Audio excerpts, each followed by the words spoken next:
pelajari tentang manajemen keperawatan, ya, dimana topik kita pada hari ini adalah konsep dasar tentang leadership and nursing management practice. Ya, ini nama saya, sudah bisa lihat nama saya. Kemudian nanti untuk penjelasan bisa kirim lewat email, ini email saya. Yang mau kontak via telepon dan via WA ada. Oke, sebelum kita mulai perkuliahan ini, mari kita sama-sama berdoa agar acara kita atau proses pembelajaran perkuliahan kita pada pagi hari ini berjalan dengan lancar dan ini dicatat sebagai amal ibadah kita. Mari kita berdoa, tundukkan kepala, berdoa dengan keyakinan masing-masing. Berdoa mulai.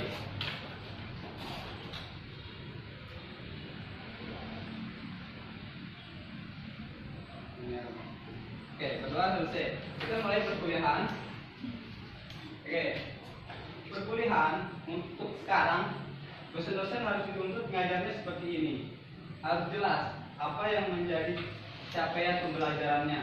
Sebelum memberikan materi, dosen-dosen harus memberikan penjelasan bagaimana pencapaian pembelajaran.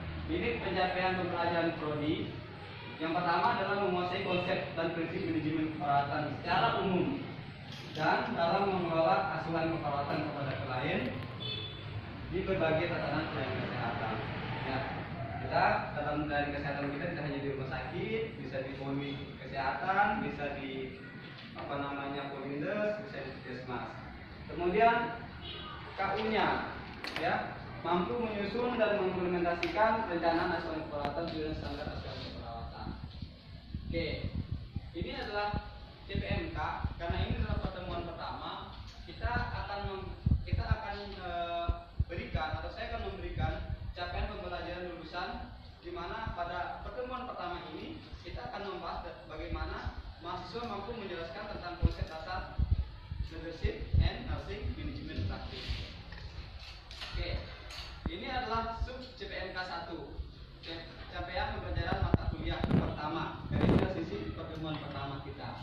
Setelah mengikuti perkuliahan ini, mahasiswa diharapkan mampu menjelaskan tentang pengertian, mengetahui macam-macam gangguan manajemen keperawatan, mampu menerapkan asuhan keperawatan. Oke, lanjut. Ya, itu slide-nya kehapus kemarin ini.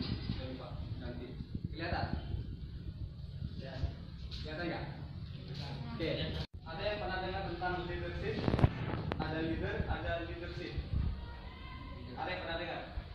Ayo. Leadership apa? Pemimpin di perusahaan. Iya. Leadership adalah leader, pemimpin. Leadership kepemimpinan. Ya. Beda antara leader dengan leadership. Kalau leadership adalah kepemimpinan, kalau leader adalah pemimpin. Oke, kelihatan nggak? Ya, kelihatan. Oke, ini secara penjualan. Siapa yang membutuhkan manajemen? Banyak ya. Termasuk adalah perusahaan yang bergelut dalam bidang bisnis. Kemudian tiap BP organisasi. Ya, tiap organisasi butuh yang namanya manajemen. Silakan. Kemudian siapa lagi yang membutuhkan manajemen? Ya, tiap BP organisasi kegiatan. Kemudian kenapa manajemen dibutuhkan? Ada yang tahu? Kenapa manajemen itu dibutuhkan? Ya, kenapa manajemen itu dibutuhkan di setiap ranah ini? Bisnis, organisasi, kegiatan. Bahkan dari bangun tidur sampai tidur lagi, manajemen ini dibutuhkan. Iya nggak? Ini maksudnya kegiatan dari kita bangun tidur sampai tidur lagi itu membutuhkan manajemen. Harus ditata. Iya nggak? Ya. Yang pertama adalah untuk mencapai tujuan organisasi. Kemudian menjaga keseimbangan. Jadi setiap tujuan organisasi itu perlu diseimbangkan. Ya, dengan tujuan agar apa yang menjadi tujuan, apa yang menjadi visi-visi itu terarah. Ya. Oke, yang ketiga adalah untuk mencapai efisiensi dan efektivitas. Kegiatan organisasi manajemen dengan baik pasti tidak akan termanajemen dengan bagus, kemudian waktunya pasti akan lama, ya tidak efisien. Jadi fungsi dari manajemen ini membuat waktu menjadi lebih sempit, kemudian pelaksanaannya lebih efisien. Oke, manajemen ini adalah skema dari manajemen. Manajemen membutuhkan yang namanya empat kategori. Yang pertama adalah perencanaan, kemudian ada pengorganisasian, kemudian ada pengarahan dan pengawasan. Ya, dari keempat skema ini fungsinya adalah untuk mencapai tujuan dari organisasi.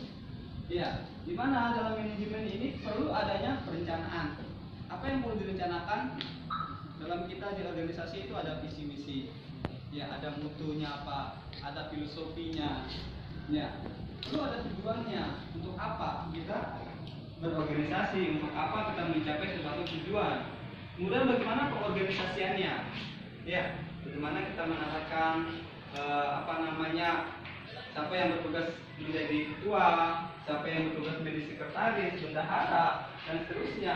Perlu adanya pengorganisasian. Adanya dalam organisasi, dalam manajemen ini kita tidak bisa kerja sendiri. Perlu ada yang lain, ya. Kemudian ada pengarahan, ya, harus diarah. Apa fungsi dari ketua, apa fungsi dari sekretaris, bendahara itu diarahkan, harus tahu fungsinya. Fungsinya itu harus terarah. Kemudian perlu diawasi, perlu dikontrol. Ya, tugasnya perlu dikontrol. Kalau tidak dikontrol dan diawasi, tugasnya tidak akan berjalan. Ya, mereka akan bekerja atau bawahannya kita akan bekerja semau-maunya karena tidak dikontrol, tidak diawasi. Maka keempat dari skema ini sangat dibutuhkan dalam manajemen. Ya, ini harus ada dan harus saling bergantungan sehingga tujuan dari organisasi itu tercapai. Ya. Kemudian skema pengertian tadi. Ini ada manfaat, kemudian ada sumber daya yang kita miliki, kemudian ada tujuan. Dari tujuan itu akan melahirkan pekerjaan yang lebih efektif dan efisien. Oke, ini adalah manajemen. Manajemen adalah disebut sebagai ilmu. Iya. Di mana ilmu ini akan terus berubah, terus berkembang. Sekarang teori manajemen seperti ini, tahun depan pasti berubah teori dari manajemen itu. Karena ilmu itu berkembang, tidak akan menetap dia. Ya, tujuan dari ilmu adalah untuk menentukan perbuatan apa yang kita akan lakukan dan bagaimana kita menentukan keputusan. Ya, secara seni, manajemen ini diartikan sebagai seni. Tidak semua orang memiliki kemampuan memanajemen. Ya, tidak semua orang mampu merencanakan. Tidak semua orang mampu berkomunikasi. Ya, tidak segala sesuatu yang menyangkut manusia. Kemudian manajemen ini diartikan sebagai profesi. Kenapa disebut sebagai profesi? Kenapa? Karena membutuhkan keputusan.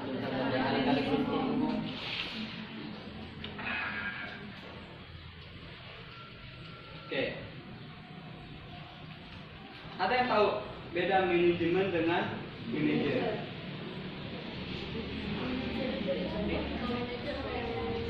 Ada yang tahu? Katakan, silakan. Apa beda manajemen dengan manajer?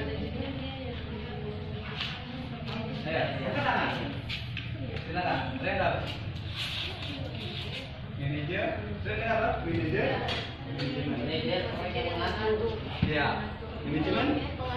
Ya, itu manajemen yang apa yang diatur. Oke, perhatikan. Manajer adalah setiap orang yang mempunyai tanggung jawab atas bawahan dan sumber daya organisasi lainnya. Berarti manajer ini dia bertanggung jawab atas bawahannya, ya. Sedangkan manajer diklasifikasikan menjadi dua. Iya. Oke, menurut tingkatannya ada top manager, ada manajer menengah, ada manajer bawah, low manager. Oke, menurut tanggung jawabnya, manajer secara umum dan manajer secara fungsional. Oke, ini adalah tingkatan manajer tadi. Tadi ada 3 tingkatan, ya, manajer bawah. Siapa yang disebut manajer bawah? Mandor dalam perusahaan, pengawas lapangan. Ya, kalau kita di rumah sakit cleaning service, kepala cleaning service misalnya, ya, atau satpam, kepala satpam. Ya, satpam ada kepalanya, iya nggak? Ya, itu manajer bawahan. Karena di atasnya satpam ada lagi, iya. Oke. Kalau kita di Stingers, ada ketua, ada wakil, ada kaprodi, ada sekprodi. Ya. Ini bawahan ini adalah sekprodinya atau kaprodinya. Ya, ada kaprodinya. Kemudian manajer menengah. Kalau di puskesmas atau di dinas-dinas ada kepala seksi, kepala bagian. Kalau di dinas kesehatan ada kepala dinas paling atas. Ada seksi-seksi di bawah kepala dinas itu. Kemudian yang paling atas adalah manajer puncak. Ya, kalau di perusahaan ada direktur, kalau kita di kampus ya, ketua Stikers, ya, presiden. Kalau di negara, oke. Apa yang dilakukan manajer? Ya, manajer bekerja dengan dan orang lain. Jadi manajer tidak kerja sendiri, dia bekerja dengan orang lain. Itu tugasnya manajer. Jadi manajer tidak kerja hanya menunjuk silakan kamu kerja, tapi dia bekerja juga. Makanya disebut di sini bekerja dengan dan melalui orang lain. Yang kedua adalah menyeimbangkan tujuan-tujuan yang saling bertentangan. Jika ada konflik, dia menyelesaikannya, kemudian menentukan prioritas masalah yang akan mereka selesaikan. Oke, manajer bertanggung jawab dan dia bertanggung jawab dan mempertanggungjawabkan. Jadi kalau ada permasalahan, meskipun bawahannya yang berbuat, dia yang bertanggung jawab dan dia mempertanggungjawabkan. Ya. Oke, kita lanjut. Manajer harus berpikir secara konseptual. Jadi manajer itu harus cerdas, harus bisa berpikir luas, memiliki wawasan yang luar biasa. Oke, ini adalah ruang lingkup dari organisasi. Organisasi ini memiliki ruang lingkup yang cukup luas. Ya, ini ada ruang lingkup secara umum, lingkup tugas dan lingkup internal. Apa itu lingkup internal? Ada karyawan, ada manajemen, ada budaya dalam organisasi itu. Kemudian kita keluar dalam lingkup tugas. Ada pelanggan di sana, ada perangkat tenaga kerja, ada pemasok bagi perusahaan, kemudian ada pesaing. Tentu ini adalah bagian dari lingkup tugas. Dan lingkup umum ini lingkup yang lebih luas.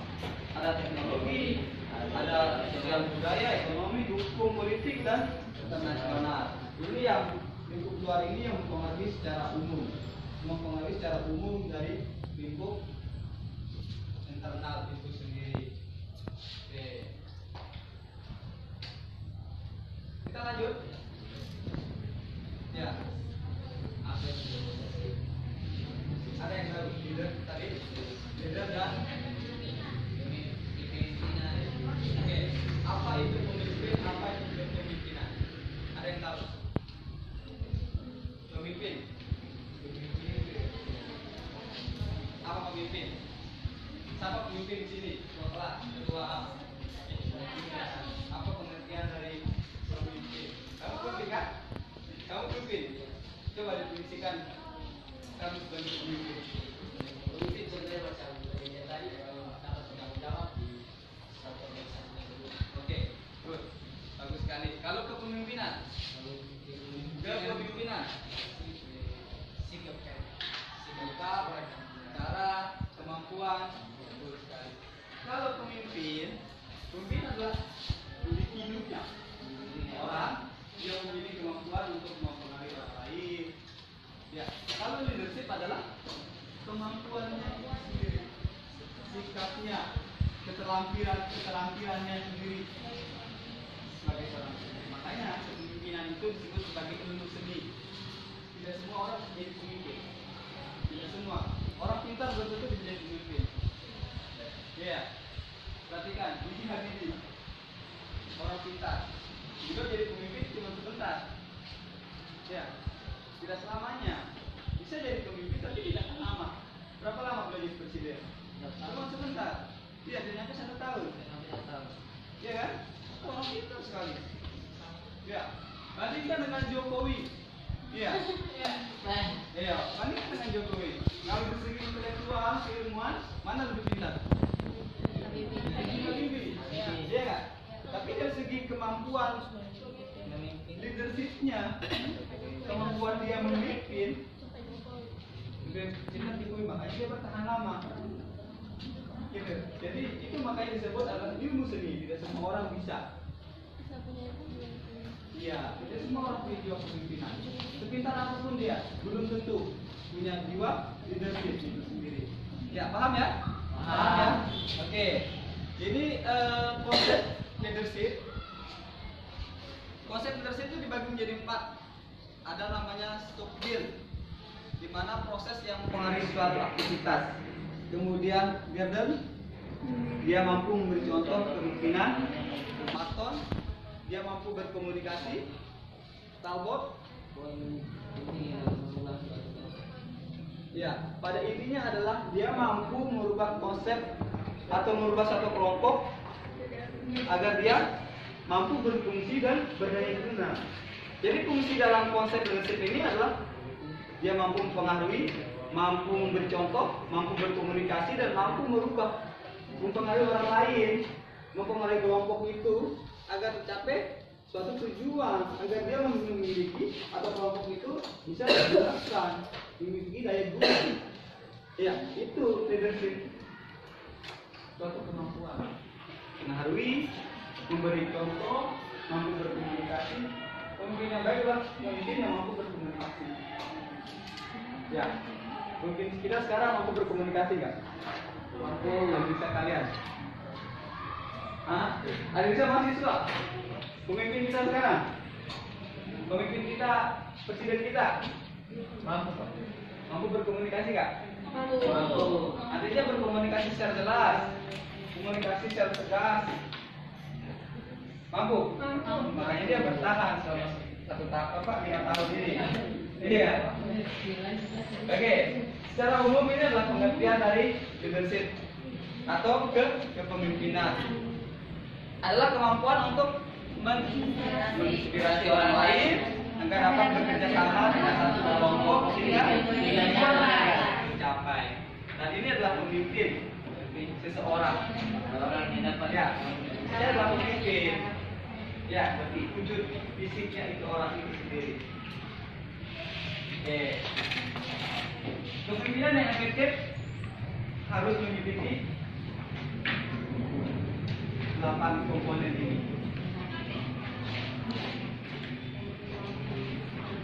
Mampu menguruskan, mampu merencanakan, memotivasi,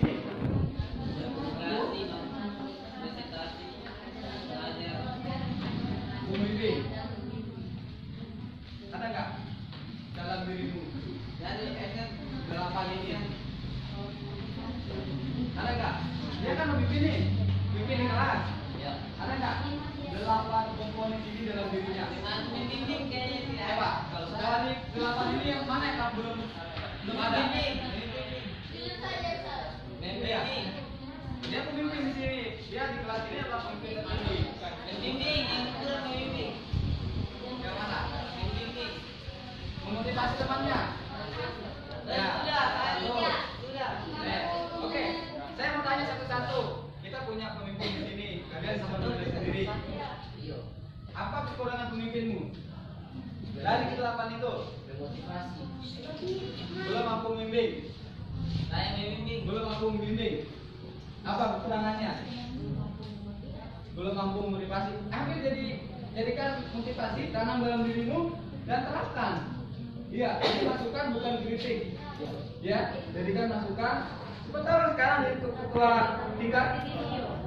Bukan hanya jadi ketua BEM. Nah, ya, ketua BEM. Saya mulai dari situ. Oke, saya berbagi pengalaman. Saya dulu dari semester 1 ketua tingkat sampai semester 8. Saya ketua tingkat belum pernah diganti. Ya, di organisasi semester 2 saya sudah jadi ketua BEM. Saya ketua BEM, kemudian karena aturan dari saya di tempat kami ketua BEM itu cuma 1 tahun. Saya jadi ketua setelah selesai 1 tahun, saya ketua DPM. Dan manfaatnya saya rasakan sekarang. Gampang saya kerjakan, gampang saya pekerjaan, karena ada pengalaman. Lalu saya kerja, saya diangkat menjadi wakil ketua 3. Nah, itu beranjak dari pengalaman saya berorganisasi. Pasti kita di tempat kerja, yang pertama dilihat pengalaman berorganisasi. Bagaimana pengalaman berorganisasi? Saya di sini kerja, kita tidak nilai. Apa pengalaman berorganisasi? Ya, kami diseleksi, jadi wakil seleksi di sini. Siapa-siapa di antara saya punya staf yang memiliki pengalaman berorganisasi, itu yang digunakan. Jadi jangan takut menjadi pemimpin, jangan takut jadi ketua tingkat. Jadi kalau ada kritikan, masukan, tanam dalam diri kita rubah itu. Mana yang kurang, kita harus capai. Ya, jadi berusaha kasih yang terbaik untuk temanmu di kelas ini. Pasti manfaatnya di belakang. Sekarang tidak akan kerasa. Sekarang pasti kamu akan merasa capek, jenuh, dihubungi terus, ya, dikeselin terus sama temanmu. Tapi di ujungnya itu kita akan manfaatnya akan besar sekali. Gampang mencari kerjaan. Ya, oke. Ya, tadi dia apa? Belum mampu bermotivasi. Jadi kamu harus menjadi contoh agar bisa memberikan motivasi. Ya. Jadi kalau temanmu telat, ya, kamu perlu harus pagi datang. Jangan pemimpin yang telat. Nah, ya kan? Kita contoh, pemimpin contoh. Saya dulu begitu. Nah, itu yang tak bagus. Karena pemimpin itu adalah sebagai contoh. Ngumpulin tugas, saya tidak pernah mau ngumpulin tugas terakhir. Pasti saya yang pertama ngumpulin tugas. Oh, ini salahnya. Ya. Lalu presentasi, saya tidak mau saya yang balik belakang. Saya harus maju di depan duluan. Nah, Ya, kenapa? Karena posisi saya adalah pemimpin. Saya sebagai contoh. Gimana saya memotivasikan orang kalau saya tidak bisa dijadikan sebagai contoh? Wong dia aja telat. Gimana saya tidak telat? Iya nggak? ya. Iya. Jadi kamu harus pertama masuk. Kamu harus duduk di situ. Ya. Gitu. Baru kita bisa menjadi motivasi orang lain. Bukan kalau teman telat kasih motivasi jangan telat. Oke? Good ya? Ya, jadi seorang pemimpin harus memiliki ke-8 ini. Ya. Ke-8 komponen ini harus dimiliki. Pertama membimbing. Ya. Ya. Mampu mengajar. Kalau ada kurang-kurang temannya, kasih ajar karena pelit-pelit ilmu. Sekarang ada teman-teman di kelas pasti pelit ilmu ya enggak? Ada. Kalau ujian harus pelit. Ya, jangan kalau ujian. Oh ya, jangan. Kalau pas lagi ilmu, transfer ilmu sebanyak-banyaknya untuk temanmu. Ya. Ilmu, ini triknya. Ilmu kalau semakin sering kita transfer, semakin lekat di otak. Ya. Kalau cuma sembunyikan tuh ilmu, kamu keluar dari sini pasti lupa. Apalagi namanya ilmu komputer. Kamu sering-sering itu ditransfer, diajar orang lain. Kalau cuma sekali kamu diajarkan sama dosen, terus ada teman bertanya kamu pelit tidak mau kasih tahu, kamu pulang hilang itu ilmu. Bertahan sebentar di sini kalau teman mau bertanya kasih ajar dulu. Itu kasih otak. Iya, begitu. Kalau kan terus diulang. Pas kamu mengajar, menerapkan ilmu itu proses pengulangan. Perhatikan, itu proses pengulangan. Pasti sering diulang, pasti besar salah. Oke, paham ya? Oke. model atau gaya kepemimpinan. Perhatikan, mungkin kalian bisa nilai sekarang bagaimana model gaya kepemimpinan ketua kelas atau ketua tingkat. Ada macam-macam, ada 4 model atau gaya kepemimpinan. Yang pertama apa? Yang kedua, yang keras, tegas, dan semau-maunya. Ya enggak? Cuma maunya dia yang diikutin. Tapi maunya bawahan tidak mau diikutin. Dia tegas, keras, tapi ibaratnya dia semau-maunya. Nah, kalau bahasa kasarnya egois. Oke, kemudian dia dia memberikan kebebasan penuh kepada bawahannya. Atau ibarat kata ini tipe kepemimpinan yang cuek, masa bodoh, terserah. Kamu kerjakan saja, tanpa dikontrol, tanpa dievaluasi. Ini leadership style, itu tipe kepemimpinan yang cuek. Kemudian demokratis, pemimpin yang bersikap tengah-tengah, ya, antara memaksakan kehendaknya dan memberi kewenangan kepada bawahannya. Ini salah satu tipe kepemimpinan yang bagus, yang terbaik menurut saya, demokratis. Jadi dia tegas dalam menentukan sesuatu, dia tegas. Ya, tapi dia memperhatikan bawahannya. Pendapat bawahannya diterima, masukan bawahannya diterima, dia selesaikan sama-sama. Dia cari cara untuk menyelesaikan masalah sama-sama. Itu demokratis. Kalau ini otoriter, kebalikan dari demokratis, tegas, keras, semau-maunya, tidak perlu mendengarkan bawahan. Ya, ini berbalik antara otoriter dengan demokratis. Yang lain adalah situasional. Pemimpin yang bersikap lebih melihat pada situasi, kapan dia harus marah, kapan dia harus bersikap manis, ya, kapan dia harus bersikap tegas, kapan dia harus memberikan ruang waktu kepada bawahannya. Ya, tapi dia kadang-kadang, dia karena situasional kadang-kadang. Kalau situasi kita tidak bisa memprediksi. Ya, dia kadang-kadang. Jadi jenis kepemimpinan yang baik adalah demokratis. Dia tegas, tapi tidak tanpa dia tapi dia memperhatikan bawahannya, menerima masukannya. Ya, dari keempat model atau gaya kepemimpinan, yang mana yang dimiliki sama pemimpin kalian di ruangan ini? Situasional. Dia situasional. Dan gayanya, kamu yang merasakan. Kamu yang merasakan. Situasional. Dia tahu diri kapan dia harus marah, ya. Dia marah nggak? Kadang-kadang. Tapi kadang-kadang. Situasional. Ya, ada tempatnya.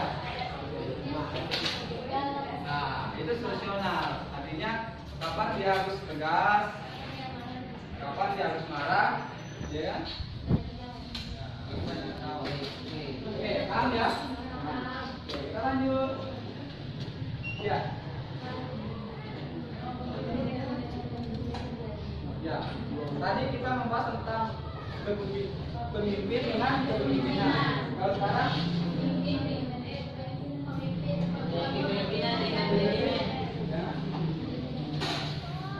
Ini bedanya. Ya enggak? Bedanya dari sisi aspek penciptaan agenda. Manajemen ini merencanakan. Kalau kepemimpinan menentukan arah. Ya, ini baru merencanakan. Kalau kepemimpinan sudah menentukan arah visi. Kalau membangun jaringan SDM, sumber daya manusia, dia mengorganisasikan dengan menentukan staffnya. Kalau kepemimpinan Menentukan arah. dia menentukan arah, mengorganisasikan visi, strategi. Untuk dapat kolaborasi. Ya, ini. Kita lanjut. perbedaan antara pemimpin dan manajer. Oke. Ini pemimpin, ini manajer. Ya, kalau ini pemimpin, pokok pekerjaannya adalah mengatur lain. Kalau manajer, dia mengelola sumber daya. Ya. Kemudian merencanakan berdasarkan visi misi. Kalau manajer berdasarkan usaha. Beda ya. Kalau dari sisi daya pengaruh atau power secara personal, dari personalnya dia sudah powernya tinggi. Kalau manajer tergantung posisinya. Ya, kalau manajer sudah dari dalam dirinya, dari personalnya ini sudah powernya sudah tinggi. Kalau manajer tergantung posisinya, dia posisinya di bagian mana. Makin ketinggi, makin kuat powernya. Ya, itu bedanya secara umum. Oke, nanti bisa dibaca ya. Oke, ini secara umum. Kalau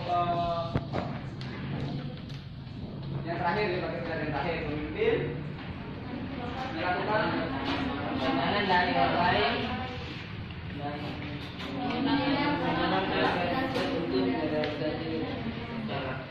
kalau pemimpin dia menentukan arah tujuan.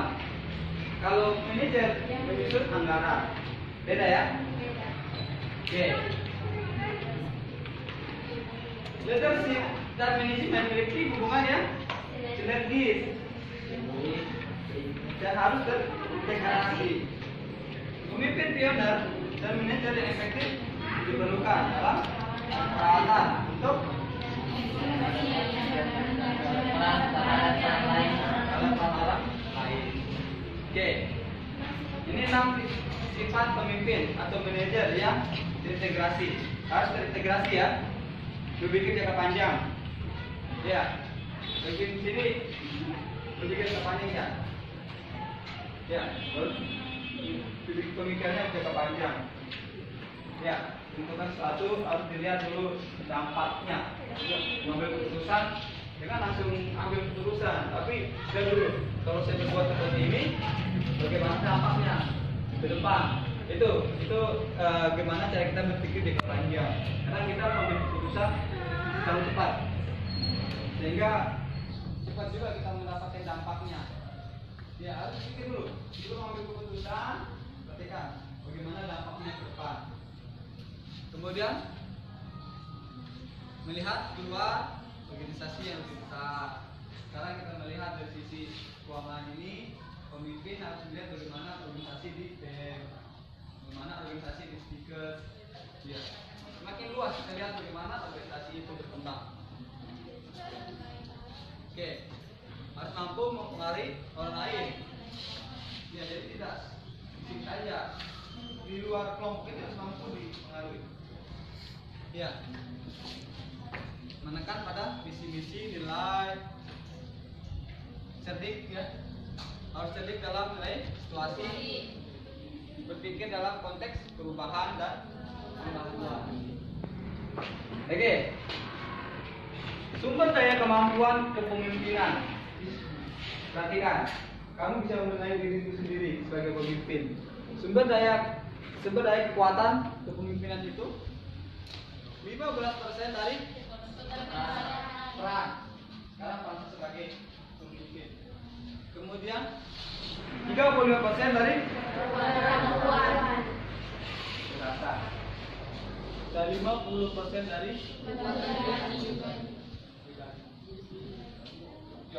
besar pengaruhnya adalah, kalau saya pribadi, pemimpin itu sudah terlahir dari kita, sudah terlahir dari kita baru lahir. Kemampuan itu sudah apa ya? Ya, jadi tidak semua orang yang memiliki itu sudah ketetapannya apa ya? Sudah apa mas? Ya, sudah dari Tuhannya seperti itu. Ya, jadi makanya nilainya 50% dari kekuatan pribadi. Ya, sisanya adalah dari sebuah peran sedikit pengaruhnya. Peran sebagai seorang pemimpin sekarang, kamu dicap sebagai pemimpin, peran sedikit. Ya, tapi yang paling besar adalah kita dikatakan sebagai pemimpin, memiliki kemampuan menjadi seorang pemimpin itu datangnya dari pribadi kita sendiri. Ya, misalnya 50%. Baru belajar berorganisasi, mungkin dia belajar dari studinya, mungkin dari SMP, SMA sudah belajar berorganisasi, itu ilmu-ilmu pengetahuan didapatkan. Tapi secara umum kemampuan kita sebagai seorang pemimpin atau mampu menjadi seorang pemimpin itu paling besar adalah kekuatan pribadi dalam diri kita sendiri yang kita tidak tahu kapan itu ada. Ya. Tapi kalau dia dari kemauan, dia masuk di mana? Kemauan? Iya. Kemauan itu masuk ke peran. Peran. Iya. Karena kamu jadi pemimpin, karena mau nggak?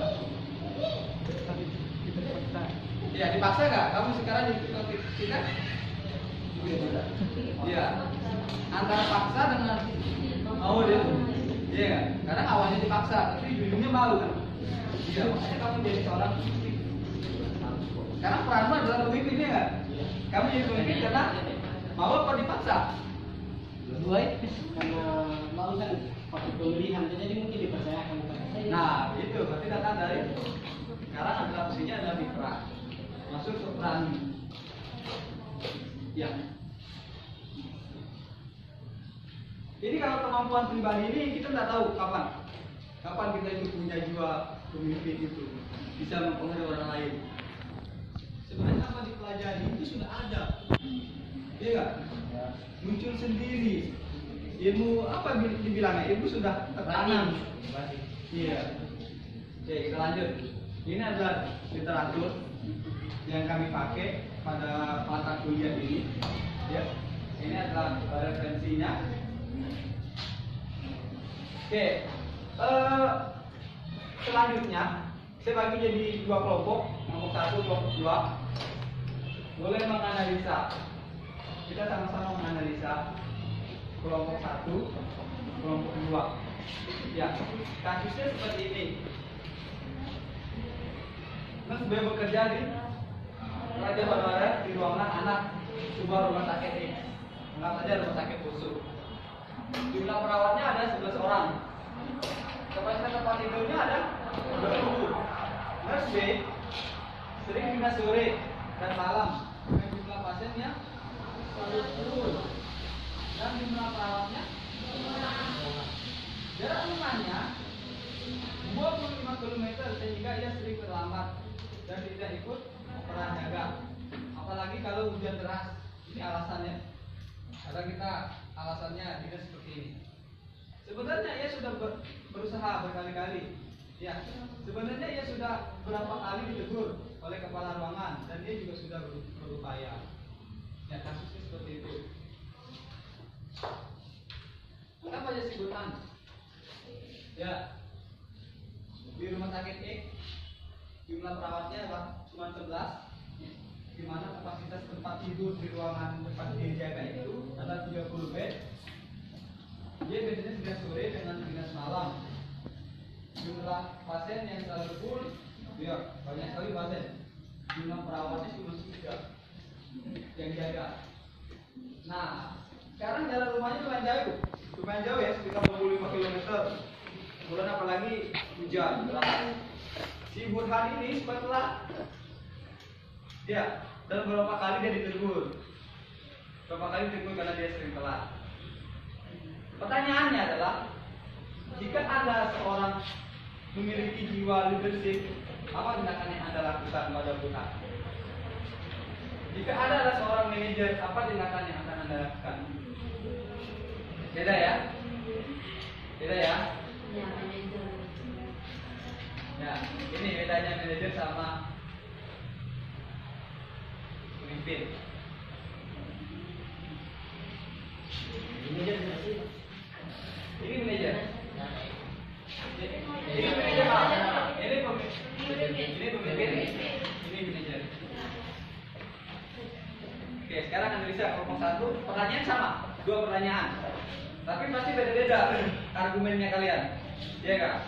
Oke, silakan.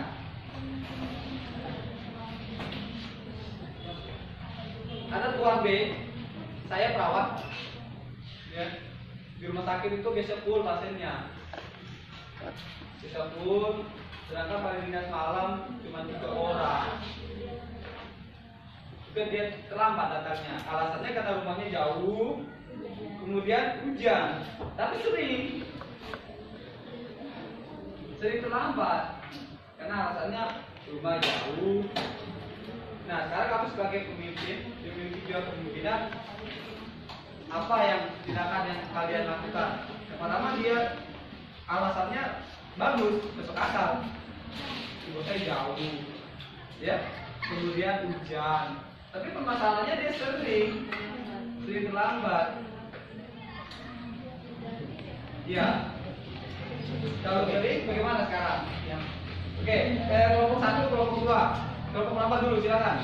Yang pertama Kelompok dalam satu organisasi atau rumah sakit Pak, pasti punya peraturan. betul. Otomatis harus peraturan dijelaskan sama dia. Bukan sama dia semua perawat harus peraturan.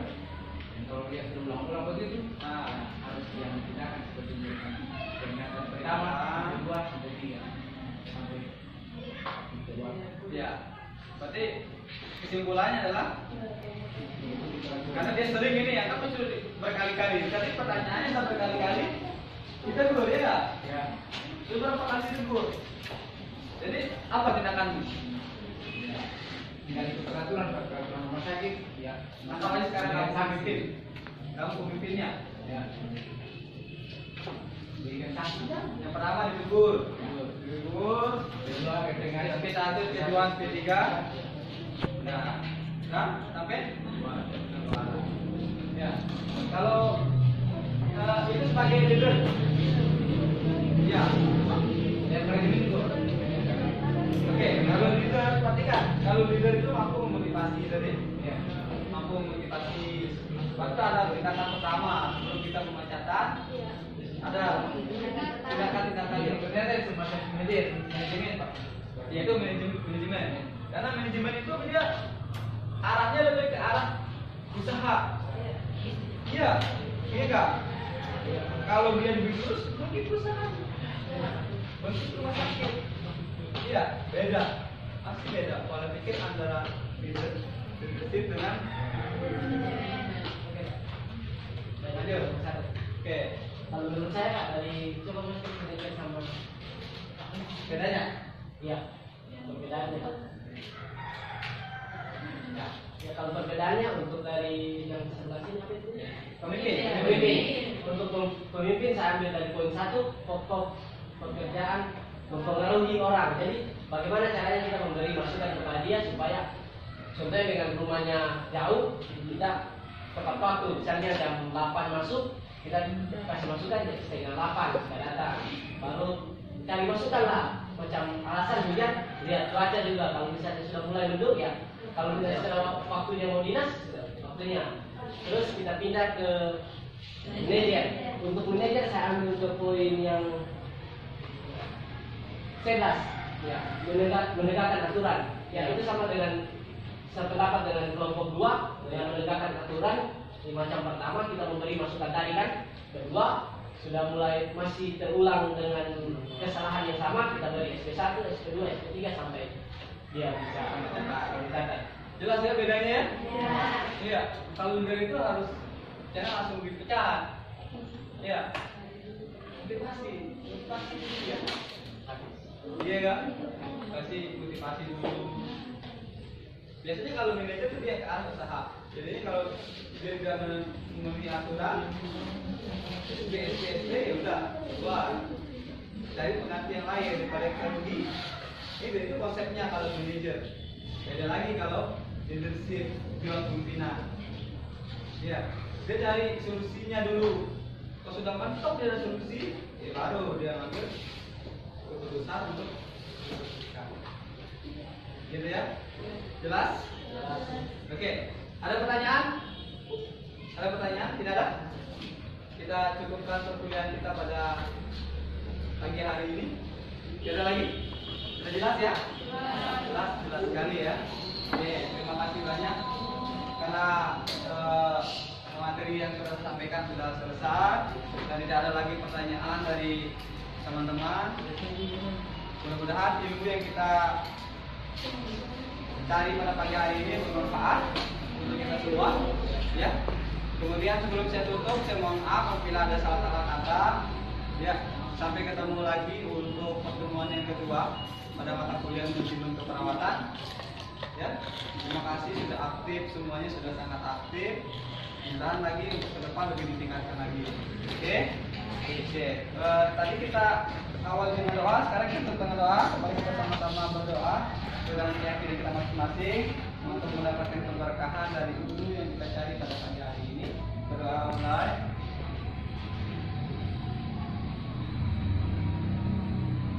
Oke, alhamdulillahirobbilalamin. Terima kasih banyak atas perhatiannya. Mohon maaf lagi ada salah-salah kata. Saya cukupkan nanti di sini. Sampai ketemu di depan. Ya, assalamualaikum warahmatullahi wabarakatuh.